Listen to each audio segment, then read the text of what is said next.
시간이 지나면 핵 폐기는커녕 핵 동결도 어렵습니다. 2024년 5월 23일 북한 전문가 모임 평화 2.0 포럼 대전. 안녕하세요.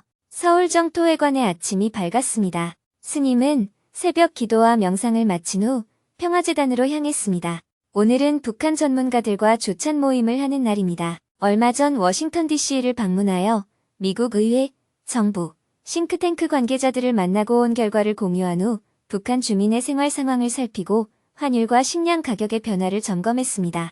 현재의 안보 위기 상황을 우려하면서 어떻게 하면 이 상황에서도 남북한이 평화를 유지하고 통일의 희망을 잃지 않을 수 있을지 북한 전문가들과 2시간 동안 토론을 한 후 모임을 마쳤습니다. 조찬 모임이 끝나고 오전 10시부터 스님을 찾아온 린첸다와님과 미팅을 했습니다. 린첸다와님은 부탄 사람인데 한국경희대학교에서 공부를 한 후 무역업을 하며 부탄을 위해 여러 가지 봉사 활동을 해온 분입니다. 스님의 하루를 보다가 스님이 부탄에서 지속 가능한 개발을 하기 위해 답사하는 모습을 보고 본인도 도움을 주고 싶어서 직접 스님을 찾아왔습니다. 먼저 린첸다와님이 자신을 소개했습니다. 저는 잼강의 곰샤르치옥에서 태어나 자랐습니다. 중학교는 잼강종에서 다녔고 고등학교는 팀푸에서 다녔고 대학을 한국에 유학생으로 오게 되었습니다. 경희대에서 정치외교를 전공한 후 지금은 통역, 번역, 무역업을 하며 살고 있습니다. 스님이 부탄 국민들을 위해 좋은 일을 하고 계셔서 제가 도움을 줄 수 있을 것 같아서 찾아왔습니다. 잼강어도 할 줄 알아요? 영어가 가장 편하지만 종카어도 할 줄 알고 잼강어도 할 줄 압니다. 타시강어도 할 줄 압니다. 한국어도 할 줄 알고요. 그래서 제가 도울 수 있는 일이 있지 않을까 싶습니다. 스님은 부탄의 젊은이들이 고국을 위해 재능을 기부하면 좋겠다는 바람을 이야기하면서 린첸다와님을 크게 칭찬했습니다. 그러면 제가 부탄에 갔을 때 영어 통역을 하지 않고 곧바로 잼강어로 통역을 해줄 수 있겠네요. 잘 왔어요. 자기가 가진 재능을 돈 버는 데에만 사용하는 것은 아깝네요. 인류를 위해서 그리고 부탄 국민들을 위해서 재능을 쓰면 좋겠어요. 생활만 자립할 수 있으면 나머지 에너지는 봉사하는 데 쓰면 좋죠. 저도 봉사를 많이 하고 싶어서 찾아왔습니다. 감사합니다. 좋은 인연이 되면 좋겠네요. 앞으로 스님이 부탄을 방문할 때 통역 봉사하는 일부터 함께하기로 하고 미팅을 마쳤습니다. 스님은 곧바로 평화 2.0 포럼에 참석하기 위해 10시 50분에 대전으로 향했습니다. 차로 2시간을 달려 오후 1시에 충남대학교에 도착했습니다. 오늘 포럼 참석자들과 인사를 나눈 후 오후 2시부터 충남대학교 사회과학대학 세미나실에서 평화 2.0 포럼을 시작했습니다. 평화재단에서는 작년부터 민간 학술연구기관들과 연대하기 위해 평화 2.0 포럼을 기획했습니다. 작년에 광주, 부산에 이어서 오늘은 세 번째 시간으로 충남대 평화안보연구소와 공동 주최로 진행했습니다. 먼저 참석한 전문가들 모두가 돌아가며 자기소개 시간을 가졌습니다. 스님도 인사말을 했습니다. 저는 30년 전 1995년 압록 강변에서 북한에 굶어 죽어가는 사람들의 실정을 알게 되면서 북한에 인도적 지원 활동을 하게 되었습니다. 그게 첫 시작이었고 당시만 해도 북한의 식량난이 3년이면 끝날 줄 알았는데 올해로 30년이 지나도록 아직 끝이 안 나네요. 이렇게 북한 식량난을 해결하는 데에 한평생이 다 갈 줄은 미처 생각지 못했습니다. 그러다 보니 북한 난민 지원도 하게 되었고 북한 인권 개선을 위해서도 활동을 하게 되었습니다. 그러나 이런 모든 문제가 결국은 남북한의 대립과 갈등에 맞닿아 있는 걸 알게 되었습니다. 평화 문제가 해결되지 않고서는 인권 개선도 될 수 없고 인도적 지원도 근본적으로 해결될 수 없다는 걸 느꼈습니다. 그런 과정들을 거쳐서 평화재단이 창립되어 지금 이렇게 평화 활동을 하고 있습니다. 만나서 반갑습니다. 이어서 얼마 전 스님이 워싱턴 DC를 방문하여 미국 의회, 정부, 싱크탱크 관계자들을 만나고 온 영상을 함께 본 후 본격적으로 발제와 토론을 시작했습니다. 김영준 국방대 안전보장대학원 교수는 한반도 평화 전략을 국제 정세 속에서 실용적으로 접근해야 하며 한미 관계에서 가치와 실리의 균형을 강조했습니다. 그는 미국의 대중국 전략과 한국의 대응 방안을 설명하며 한미동맹의 강화와 동시에 자주적인 외교 정책의 필요성을 언급했습니다. 김 교수는 미국과의 협력을 통해 얻을 수 있는 이익을 극대화하면서도 중국과의 관계를 관리하고 협력할 수 있는 방안을 모색해야 한다고 주장했습니다. 북일 관계의 변화가 한반도에 미칠 영향을 면밀히 분석하고 대응 전략을 세워야 한다고 덧붙였습니다.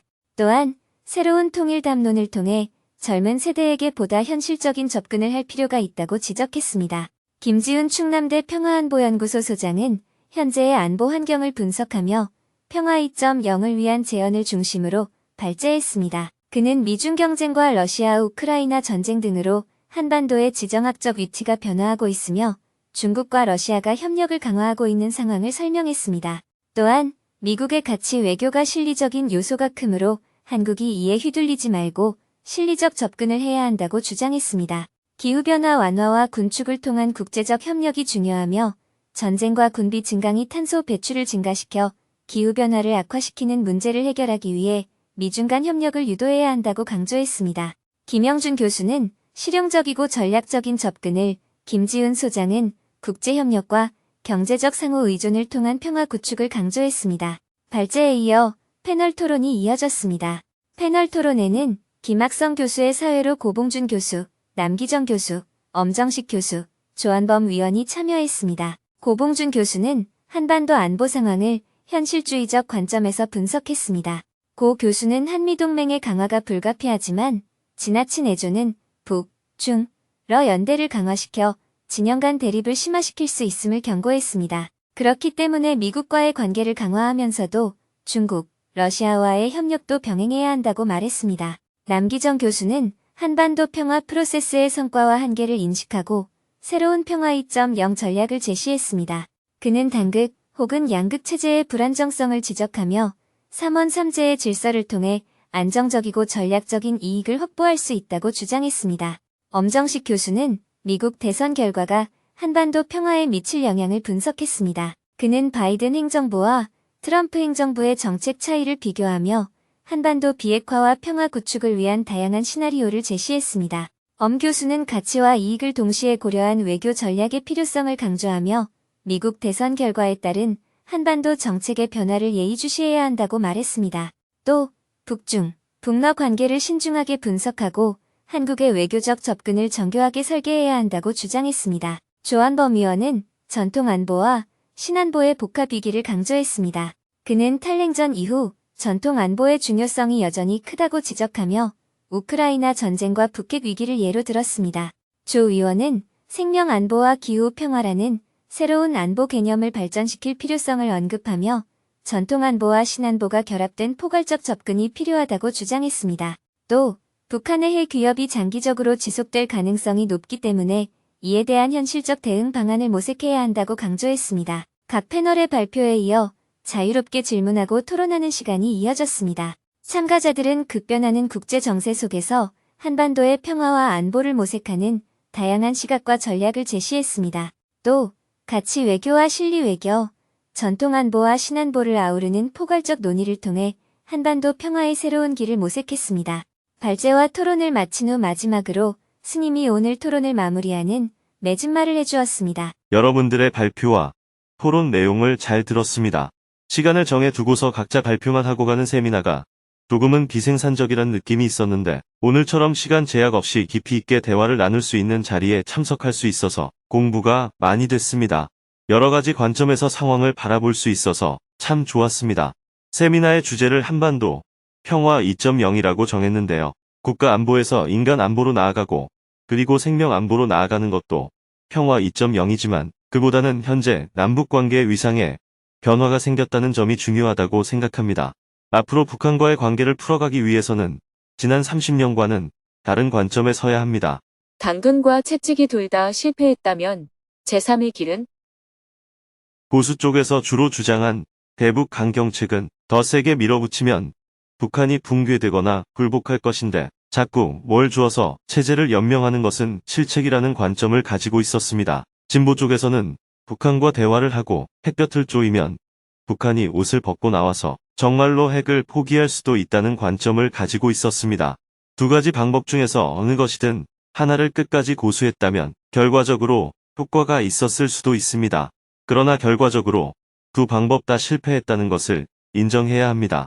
지금은 상황이 크게 바뀌어서 더 이상 두 가지 방법을 가지고 어느 것이 더 옳았느냐를 가지고 논쟁해서는 안 되고 제3의 관점에 서야 할 때가 되었다고 생각합니다. 큰 틀에서 국제정세의 흐름을 보면 과거에는 미국과 소련의 대결 정세였다가 미국 1국 체제가 되었고 최근에 다시 미국과 중국이 세력 대결을 하는 시대가 되었습니다. 우리 삶의 토대가 되는 국제정세가 이렇게 바뀌었고 오늘날처럼 두 강자가 1대1 대결을 하는 시대에는 늘 0.5를 담당하는 제3의 세력이 생길 수밖에 없습니다.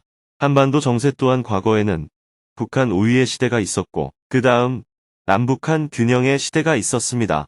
세월이 지나 남한의 절대 우위의 시대가 한동안 계속되었는데 지금은 다시 남북한 균형의 시대로 바뀌어가는 출발점에 와 있다고 봅니다. 적어도 안보적 측면에서는 남한 절대 우위의 시대는 이제 종말을 고했다고 볼 수 있습니다. 그동안 취해온 당근과 채찍 전략은 남한 절대 우위의 시대 혹은 미국 1국 체제 시대에 우리가 구사할 수 있는 전략이었습니다. 북한이 국제사회에서 고립되어 체제 붕괴 위험에 있었기 때문에 압박을 조금 더 가하면 항복하거나 붕괴될 것이라는 전략을 수립한 거죠. 반대로 공궁하니까 뭘 좀 주고 달래면 합의하러 나올 것이라는 전략을 수립하거나요. 이런 전략은 모두 북한이 궁지에 몰려 있다는 전제 위에서 나온 것입니다. 그러나 국제 정세가 바뀌면서 지금 북한의 위상도 많이 바뀌었습니다. 북한은 이제 절대적인 궁지에 몰린 상태가 아닙니다. 그렇기 때문에 과거의 강경 전략도 통하지 않고 온건 전략도 통하지 않게 되었습니다. 북한도 강경 전략이든 온건 전략이든 결국 남한의 정책은 모두 북한의 체제를 붕괴시키는 데에 목적이 있지 공존이 목적이 아니라는 것을 알게 되었습니다. 그래서 이제 더 이상 남한과는 대화나 협력을 하지 않겠다고 선언을 했습니다. 시간이 지나면 핵 폐기는커녕 핵 동결도 어렵습니다. 이러한 북한의 선언을 두고 북한이 화가 나서 일시적으로 그렇게 했다고 볼 수만은 없습니다. 북한이 이제는 대화의 문을 닫아도 될 정도로 상황이 나아졌다고 이해해야 합니다. 북한의 상황이 나아진 이유는 첫째, 외교 안보적으로 유엔 안보리가 분열이 됐기 때문입니다. 유엔 안보리가 분열이 되면서 북한은 국제사회의 고립에서 벗어났습니다. 과거에는 국제사회로부터 고립이 되었기 때문에 북한이 살 길은 미국과의 관계 개선밖에 없었어요. 그래서 미국을 욕하면서도 어쨌든 미국과의 관계 개선을 통해서 체제도 보장받고 경제도 발전시키려고 몸부림을 쳤습니다. 그러나 유엔 안보리가 분열되면서 이제 북한은 한쪽 진영에 서게 되면서 국제적 고립에서 벗어나게 됐습니다. 둘째, 핵 개발을 통해서 최소한의 체제 안보를 확보했고 우크라이나 전쟁에 따른 북러 간의 군사 협력을 통해 군수 자본을 축적하고 군사 기술도 얻게 됐습니다. 무기를 개발할 돈이 생겼고 핵의 다량화, 소형화 기술과 장거리 미사일, 핵잠수함까지 개발할 수 있는 기술을 얻을 수 있는 길이 열려가고 있어요. 그리고 경제는 중국을 통해 일단 생존은 확보했다고 볼 수 있습니다. 그래서 미국에 매달릴 이유가 별로 없어졌어요. 다만 김정은 위원장에게는 인민을 배부르게 먹여야 한다는 꿈이 있기 때문에 미국과의 관계 개선을 통해 경제적 제재를 벗어나려고 할 수는 있습니다. 그래서 저는 미국에 가서 북한의 이런 경제적 요구와 핵 동결을 조건으로 미국이 적극 협상에 나설 것을 제안했습니다. 핵 폐기는 이제 북한이 받아들일 이유가 없어졌고 핵 동결도 조금만 시간이 더 지나면 북한이 받아들이지 않을 가능성이 높습니다. 그러면 핵 군축까지 이야기가 진행되어야 하는데 그렇게 되면 호미로 막을 일을 가래로도 막지 못하는 상황이 벌어지게 됩니다. 미국은 2005년 9.19 합의 때 최고의 합의를 해놓고서 그것을 깨는 바람에 북한으로 하여금 결국 핵 개발까지 오게 하였습니다. DDA에 의혹이 있었다 하더라도 그때 9.19 합의를 지켜나갔으면 핵 개발까지는 안 가도록 할 수 있었을지도 모릅니다. 앞으로 20년 지나서 지금을 돌아보면 마찬가지 상황이 될 수 있습니다. 지금이라도 핵을 동결시키는 게 나았다고 훗날 돌아보게 될 가능성이 높습니다. 과거에 미국이 절대적으로 유리할 때는 북미 관계 정상화를 조건으로 핵 폐기를 요구했습니다. 하지만 상황이 바뀐 지금도 핵 폐기에 집착해서 현재 상황을 방치하면 핵 확산이 급속도로 일어날 수 있습니다. 그러니 북미 관계 정상화를 조건으로 핵 동결을 요구하는 게 필요합니다. 한미일 군사협력을 통한 북한 억제 전략은 북한 핵에 대한 방어 전략은 되는데 북한 핵 확산을 막지는 못합니다. 오히려 핵 확산을 부추기게 됩니다. 북한 핵이 계속 늘어나게 되면 한반도와 동아시아만 위험해지는 게 아닙니다. 북한의 최대 군사 거래처가 이란과 시리아인데 중동까지 불안하게 만들 수 있습니다. 이러한 위험을 인지하고 미국이 북미 관계 개선에 나서야 합니다. 자꾸 북한의 처지가 곤란했을 때를 기준으로 해서 과거의 전략에 미련을 가지면 안 됩니다. 미국은 아직도 핵 동결을 요구하게 되면 결국 핵 보유를 인정하는 것 아니냐 하는 생각을 갖고 있거든요. 지금은 국제 정세가 바뀌었다는 것을 인정하고 북한의 위상도 바뀌었다는 것을 받아들여야 합니다. 북한 경제 제재가 얼마나 효과가 있었나요? 북한에 대한 경제 제재도 마찬가지입니다. 우리나라는 국민 경제 하나지만 북한은 내각이 총괄하는 국민 경제가 있고 군수 경제가 있고 당 경제가 있습니다. 이렇게 세 개의 경제 체제로 나누어져 있습니다. 개성공단을 폐쇄하거나 금강산 관광을 막거나 해외 노동자의 외화 벌이를 금지하는 정책들은 국민 경제를 위축시키는 결과만 가져올 뿐이지 군수 경제에는 타격을 주지 못합니다. 이런 제재들은 북한 주민들을 고통스럽게 만들기만 합니다. 만약 경제 제재의 목표가 북한 주민을 고통스럽게 하는 것이라면 성공한 정책이겠지만 대량 살상 무기의 개발을 중지시키는 것이 목표라면 실패한 정책이라고 할 수 있습니다. 대량 살상 무기 개발 중지에 초점을 맞추어서 경제 제재를 해야 합니다. 당연히 국제사회의 규약에 벗어나는 핵 개발은 제재해야 합니다. 그러나 제재 효과가 나도록 해야지 그냥 북한을 악마화해서 무조건 북한 경제를 제재하는 것은 결국 북한 주민만 괴롭히게 됩니다. 2,500만 북한 주민들을 괴롭히는 일은 인도주의 원칙으로 보나 인권의 차원에서 보나 미국의 가치에 전혀 맞지 않다고 생각합니다.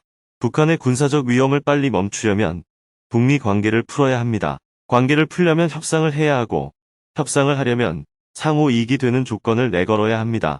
그런데 북한은 핵 폐기는 절대 안 된다고 합니다. 그렇다고 핵 확산을 방치하는 것보다는 핵 동결이라도 하는 것이 위험을 방지하는 정책이라고 할 수 있습니다. 북미 관계를 개선하려면 대화가 중요합니다. 북한이 파격적으로 양보하면 좋겠지만 현재 상황에서 북미 관계를 풀려면 미국이 양보해야 이 문제가 풀립니다. 북한은 양보할 게 없습니다. 하지만 미국이 대선을 앞두고 있는 상황에서는 북한에 대한 양보가 후보에게 불리합니다. 그래서 지금 당장 북미 관계 개선에 나서라는 것이 아니라 새로운 정부가 들어선 후 1년 안에 신속히 추진해야 한다는 겁니다. 새 정부가 들어서고 1년 지나서 시작하면 또 중간 선거 때문에 협상이 불가능해집니다. 지금까지는 늘 정권 말기에 가서 협상을 시작했기 때문에 시기를 놓쳤습니다. 남한도 핵을 가지려고 하면 어떡하죠? 그래서 북한 문제에 접근할 때는 적절한 시기와 적절한 대화 방식을 취해야 합니다. 북한은 최고 권력자 외에 그 누구도 결정권이 없기에 미국은 문을 열어놓았다고 하면서 기다리고 있는 방식은 대화에 아무런 도움이 안 됩니다. 그냥 김정은 위원장에게 헬로하고 미국 대통령이 편지 한 장 쓰는 것이 대화를 시작하는 데 훨씬 효과적입니다. 북한과 대화하려면 지금까지 서구식 방법으로는 어렵습니다. 미국은 북한이 핵 개발을 하면 남한도 핵을 개발하려고 하지 않겠느냐고 염려합니다. 물론 남한도 핵을 가지고 싶어 하겠지만 굶어가면서까지 핵 가질래? 하고 물으면 남한 국민 중에 10%의 사람들도 동조하지 않을 겁니다. 북한은 굶어 죽더라도 핵을 가지겠다고 하니 핵 개발을 할 수 있었지만 남한은 굶으면서까지 핵을 가지려는 사람은 아무도 없어요. 남한의 핵 무장화 주장은 그냥 정치적 선전일 뿐입니다. 핵을 개발하려면 당연히 유엔의 경제 제재를 받게 될 것인데 경제 제재를 감수하고 핵을 개발하겠다고 남한 정부가 말하면 국민의 지지를 전혀 못 얻습니다. 어떤 것이 미국에 유리한가 하는 관점에 서야 합니다. 북한이 북중러와 협력 관계를 유지하더라도 나진항을 중국에 빌려주는 것과 같은 일은 안 할 정도로 북미 관계를 개선해 놓는 것이 미국에 유리합니다. 한미일 군사 협력이 미국에서 볼 때는 큰 성공이지만 한국 내에 국민 다수가 지지하는 것은 아니에요. 남한 정권이 바뀌면 흔들릴 수 있습니다. 그러나 북미 관계를 개선하면 한국 내의 진보 세력도 한미일 안보 협력에 관한 생각이 어느 정도 달라질 것입니다. 그래서 북미 관계를 개선하면 한미일 협력 체제도 지속 가능하게 될 것이고 북중러 협력은 약화될 것이니 미국의 아메리카 퍼스트 정책에도 맞다고 생각합니다. 올바른 대북 정책을 하려면 북한에 대해 제대로 알아야 한다고 생각합니다. 진보 세력은 북한에 경제적 지원을 좀 하고 대화하면 북한이 협상의 자리에 나올 것이라고 생각하는데 그것은 북한을 모르고 하는 말이라고 생각합니다. 북한은 절대로 그렇게 고분고분하지 않습니다. 북한은 군사적 공격이든 대화든 북한이 주도적으로 하지 남한이 하는 것이 아니다. 이렇게 생각하고 있어요. 그래서 진보 세력처럼 북한을 너무 좋게 생각해서도 안 되고 보수 세력처럼 북한을 너무 나쁘게 생각해도 안 됩니다. 북한은 지금 안보가 시급한데 남한에서는 맨날 남북 체육대회나 이산가족 이야기, 문화 교류를 이야기합니다. 남한의 입장에서는 그것이 필요하지만 북한은 지금 그들의 체제 보장이 먼저입니다.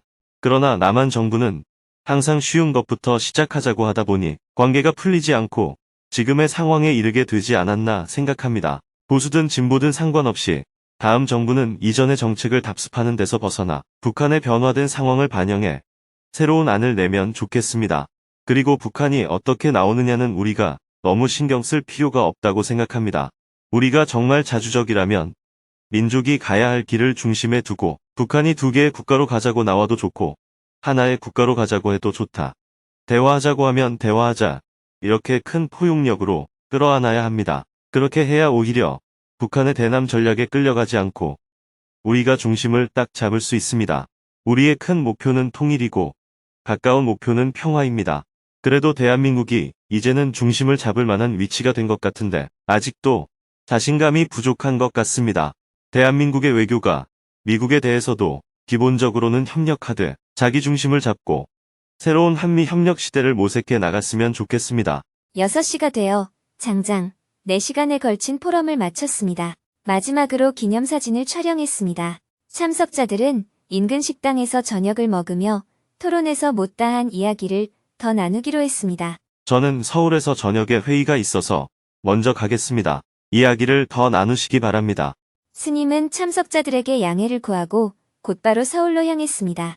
가는 길에 휴게소에서 국수 한 그릇을 먹었습니다. 해가 저물고 저녁 8시 20분에 서울 정토회관에 도착한 후 9시부터 1층 방송실에서 6.13 만인대법회 준비회의에 온라인으로 참석했습니다. 행사 프로그램, 주차, 무대 방송, 의전, 내빈 공양, 내부 안내, 외부 안내, 퍼포먼스 등 각 파트별로 준비 상황을 공유한 후 의문이 나는 점에 대해 스님과 대화를 나누었습니다.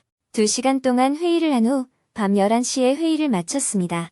내일은 오전에 금요 증문즉설 생방송을 하고 오후에는 외부에서 사회 인사와 미팅을 한 후 저녁에는 정토사회문화회관 지하 대강당에서 금요 증문즉설 강연을 할 예정입니다.